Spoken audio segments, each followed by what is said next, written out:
Привет на всички! Днес ще си поговорим за турбичките под очите. И има ли друга скрита причина за тях?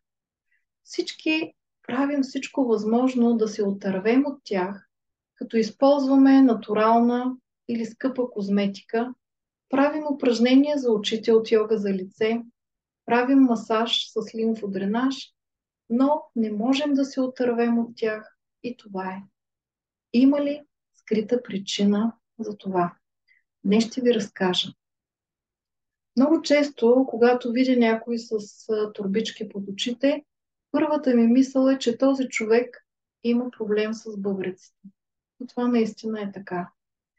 Проблем има и с бъбреците, и с черния дроб. Откъде се получава това?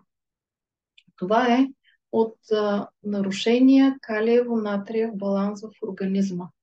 Тогава, когато има излишък на натрий, бъбреците не могат да преработят течностите и те се задържат в нашия организъм. Какви са другите причини, които влияят на високите нива на натрия? Една от причините е използването на консерванти, които се съдържат в някои пакетирани храни.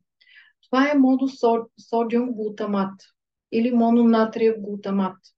Той се използва в китайската кухня или пък за повишаване вкуса на някои пакетирани храни. Също така, натрия може да се повиши, ако много малко употребяваме плодове и зеленчуци, а знаем, че в тях се съдържат големи количества калий. Употребата на прекалено много захар, алкохол също спомагат за това. На какво още влияе калия? Всички знаем, че мускулните крампи и обикновено те се свързват с липсата на магнезий. Но калият е много важен, защото той е свързан с калция. Той е важен и за остеопорозата, той е важен и при високото кръвно налягане. Той е важен и за всякакви сърдечни проблеми.